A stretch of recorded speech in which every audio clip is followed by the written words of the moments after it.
नमस्कार। आकाशवाणी जयपुर अजमेर से प्रस्तुत हैं प्रादेशिक समाचार।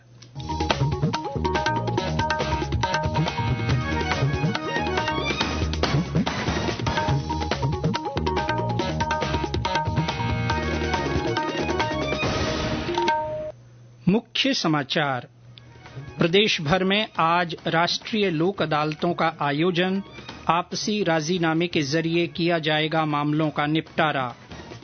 स्वच्छता ही सेवा अभियान के तहत प्रदेश भर में विभिन्न जागरूकता गतिविधियां की जा रही हैं आयोजित।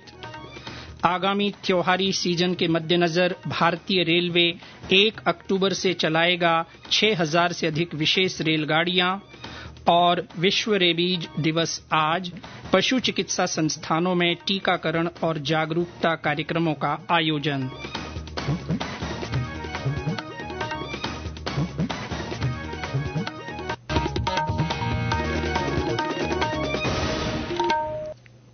समाचारों के साथ मैं जितेंद्र सिंह पूनिया। और अब समाचार विस्तार से। प्रदेश भर में आज राष्ट्रीय लोक अदालत लगाई जाएंगी। राष्ट्रीय विधिक सेवा प्राधिकरण के निर्देशानुसार राज्य विधिक सेवा प्राधिकरण की ओर से आयोजित होने वाली इस साल की ये तीसरी लोक अदालत है। इसमें राजीनामे के जरिए विभिन्न मामलों का निपटारा किया जाएगा। इसके लिए उच्च न्यायालय की जोधपुर मुख्य पीठ में 3 बेंचों का गठन किया गया है। लोक अदालत में राजीनामा हो सकने वाले सिविल, आपराधिक, सेवा, श्रम, मोटर दुर्घटना और पारिवारिक मामलों सहित अन्य प्रकृति के प्रकरणों को सूचीबद्ध किया गया है। इनमें ऑनलाइन और ऑफलाइन दोनों तरीकों से मामलों की सुनवाई होगी। लोक अदालत का आयोजन हाईकोर्ट की जोधपुर और जयपुर पीठ सहित प्रदेश के सभी अधीनस्थ न्यायालयों, राजस्व अदालतों, उपभोक्ता मंचों और प्रशासनिक अधिकरणों में किया जाएगा। Rising Rajasthan global investment summit 2024 के तहत प्रदेश में निवेशकों को आमंत्रित करने के लिए 30 सितंबर को नई दिल्ली में 2 दिवसीय इन्वेस्टर्स रोड शो और आउटरीच का आयोजन किया जाएगा। मुख्यमंत्री भजनलाल शर्मा के नेतृत्व में होने वाले इस आयोजन के पहले दिन सोमवार को राज्य सरकार का उच्च स्तरीय प्रतिनिधि मंडल इन्वेस्टर्स मीट में भाग लेगा। प्रतिनिधि मंडल में उद्योग और वाणिज्य मंत्री कर्नल राज्यवर्धन राठौड़, मुख्य सचिव सुधांश पंत और उद्योग विभाग के प्रमुख शासन सचिव अजिताभ शर्मा सहित राज्य सरकार के अन्य वरिष्ठ अधिकारी भी शामिल होंगे। पहले दिन मुख्यमंत्री के नेतृत्व में प्रतिनिधि मंडल चुनिंदा कंपनियों के चेयरमैन और सीईओ के साथ मुलाकात करेगा। अगले दिन ये प्रतिनिधि मंडल 2 अन्य कार्यक्रम, सीपीएसई कॉन्क्लेव और एम्बेसडर्स राउंड टेबल में भाग लेगा। इसमें सार्वजनिक और निजी क्षेत्रों के शीर्ष अधिकारियों और विभिन्न देशों के राजनयिकों को प्रदेश में मौजूदा अवसरों की जानकारी दी जाएगी और इनके जरिए प्रमुख कंपनियों को निवेश के लिए आमंत्रित किया जाएगा। प्रधानमंत्री नरेंद्र मोदी के नेतृत्व वाली सरकार के तीसरे कार्यकाल में पहले 100 दिनों में किए गए महत्वपूर्ण कामों के बारे में जानकारी देने के लिए आकाशवाणी जयपुर के प्रादेशिक समाचार बुलेटिनों में विशेष श्रृंखला चलाई जा रही है।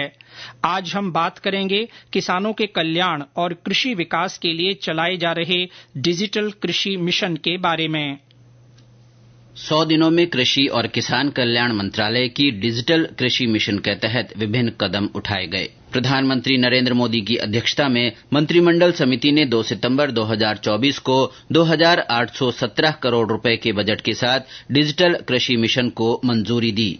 कृषि क्षेत्र में डिजिटल इकोसिस्टम बनाने के लिए सरकार ने केंद्रीय बजट 2023-24 और 24-25 में भी कृषि के लिए डिजिटल पब्लिक इंफ्रास्ट्रक्चर डीपीआई के निर्माण की घोषणा की थी।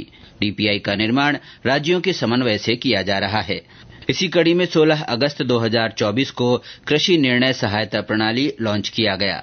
यह सिस्टम फसलों, मिट्टी, मौसम और जल संसाधनों पर रिमोट सेंसिंग आधारित एकीकृत जानकारी प्रदान करेगा।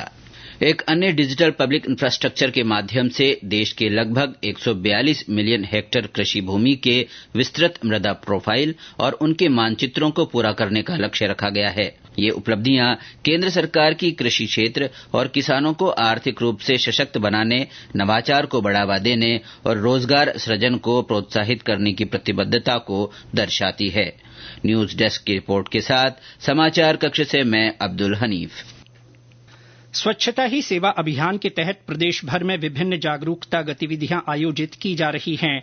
इसी कड़ी में कल अजमेर रेल मंडल कार्यालय में कर्मचारियों ने नुक्कड़ नाटक प्रस्तुत कर सफाई का महत्व बताया। जोधपुर में पत्र सूचना कार्यालय की ओर से भारतीय हथकरघा प्रौद्योगिकी संस्थान में विद्यार्थियों के लिए प्रश्नोत्तरी प्रतियोगिता आयोजित की गई। इसके साथ ही उन्हें स्वच्छता के प्रति जागरूक किया गया। जैसलमेर न्यायालय परिसर में सफाई अभियान चलाया गया।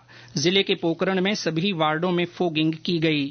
पाली के सादड़ी में परशुराम महादेव तीर्थ स्थल को प्लास्टिक मुक्त बनाने के लिए कुंड और विभिन्न मार्गों की सफाई की गई। भरतपुर के शास्त्री पार्क में आंगनबाड़ी कार्यकर्ताओं, एनसीसी कैडेट्स और आमजन ने मानव श्रृंखला बनाकर स्वच्छता का संदेश दिया।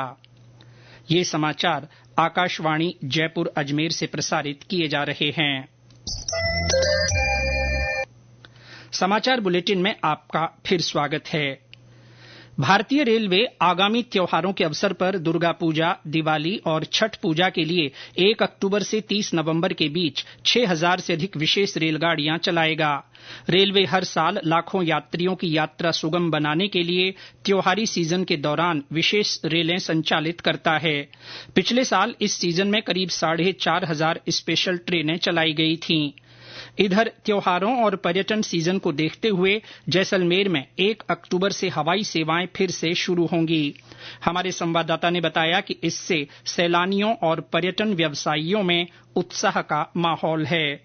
स्वर्ण नगरी में आगामी 1 अक्टूबर से दिल्ली, जयपुर व मुंबई के लिए हवाई सेवाओं की शुरुआत हो जाएगी। आगामी 1 अक्टूबर से सूने पड़े एयरपोर्ट पर रौनक लौट आएगी। दिल्ली, जयपुर व मुंबई के लिए इस साल दीपावली से करीब 1 महीने पहले ही हवाई सेवाएं शुरू हो जाने से पर्यटन व्यवसाय में खुशी की लहर है। इसके लिए ऑनलाइन बुकिंग भी शुरू हो गई है। गौरतलब है कि ऑफ सीजन की शुरुआत होने पर सभी हवाई सेवाएं बंद कर दी गई थी। आगामी दिनों में नवरात्र शुरू होने के साथ ही सैलानियों की आवक भी शुरू हो जाएगी और हवाई सेवाएं प्रारंभ होने से सैलानियों की आवक बढ़ जाएगी। मनीष व्यास, आकाशवाणी समाचार, जैसलमेर। उपराष्ट्रपति जगदीप धनखड़ आज जयपुर दौरे पर रहेंगे। अपने 1 दिन के प्रवास के दौरान वे एक निजी स्कूल में शिक्षकों और विद्यार्थियों से संवाद करेंगे। देश भर के दिव्यांग कारीगरों को अपने उत्पादों का विपणन और प्रचार करने तथा उनके आर्थिक सशक्तिकरण को प्रोत्साहन देने के लिए आज से पुणे में 20वां दिव्य कला मेला शुरू होगा। सामाजिक न्याय और अधिकारिता मंत्री वीरेंद्र कुमार मेले का उद्घाटन करेंगे। ये मेला दिव्यांग कारीगरों, कलाकारों और उद्यमियों की शिल्प कौशल, रचनात्मकता और उद्यमशीलता की भावना का एक अनूठा उत्सव है। मेले में 20 से अधिक राज्यों और केंद्र शासित प्रदेशों के लगभग 100 दिव्यांग प्रतिभागी उत्पादों की विविध श्रृंखला का प्रदर्शन करेंगे। मेला 6 अक्टूबर को संपन्न होगा। खाद्य सुरक्षा विभाग की केंद्रीय टीम ने शुद्ध आहार मिलावट पर वार अभियान के तहत कल जयपुर के नांगल जैसा बोहरा क्षेत्र में 300 किलोग्राम मिलावटी पनीर पकड़ा। पनीर को मौके पर ही नष्ट करवाया गया। ये पनीर अलवर से मंगाकर बेचा जा रहा था। आज विश्व रेबीज दिवस है। हर साल यह दिवस 28 सितंबर को मनाया जाता है। इसका उद्देश्य रेबीज से निपटने के प्रयासों को बढ़ावा देना और इसकी रोकथाम के बारे में जागरूकता फैलाना है। इस अवसर पर प्रदेश भर के विभिन्न पशु चिकित्सा संस्थानों में पशु टीकाकरण और जागरूकता कार्यक्रम आयोजित किए जा रहे हैं। जयपुर में 5 बत्ती स्थित पशु चिकित्सा पॉलीक्लिनिक और सभी अधीनस्थ संस्थाओं में एंटी रेबीज टीकाकरण शिविर लगाए गए हैं। पशु चिकित्सा पॉलीक्लिनिक के उप निदेशक डॉक्टर जितेंद्र राजौरिया ने बताया कि पॉलीक्लिनिक में टीकाकरण के साथ साथ अंतः परजीवी और बाह्य परजीवी रोगों की रोकथाम के लिए कृमिनाशक दवा पिलाई जाएगी तथा एंटी टिक स्प्रे का छिड़काव किया जाएगा। शिविर में कुत्तों से मनुष्यों में फैलने वाली जूनोटिक बीमारियों के कारण और निवारण के बारे में जानकारी दी जाएगी। सवाईमाधोपुर और करौली में भी शिविर लगाकर लोगों को इस बीमारी के बारे में बताया जा रहा है। प्रधानमंत्री नरेंद्र मोदी कल आकाशवाणी के मन की बात कार्यक्रम में अपने विचार साझा करेंगे। ये मासिक रेडियो कार्यक्रम की 114वीं कड़ी होगी। कार्यक्रम आकाशवाणी और दूरदर्शन के समूचे नेटवर्क, आकाशवाणी समाचार वेबसाइट और news on AIR mobile app पर प्रसारित किया जाएगा। और अंत में मुख्य समाचार एक बार फिर। प्रदेश भर में आज आयोजित राष्ट्रीय लोक अदालतों में राजीनामे के जरिए मामलों का निपटारा किया जाएगा। स्वच्छता ही सेवा अभियान के तहत प्रदेश भर में विभिन्न जागरूकता गतिविधियां आयोजित की जा रही हैं। आगामी त्योहारी सीजन के मद्देनजर भारतीय रेलवे 1 अक्टूबर से 6000 से अधिक विशेष रेलगाड़ियां चलाएगा।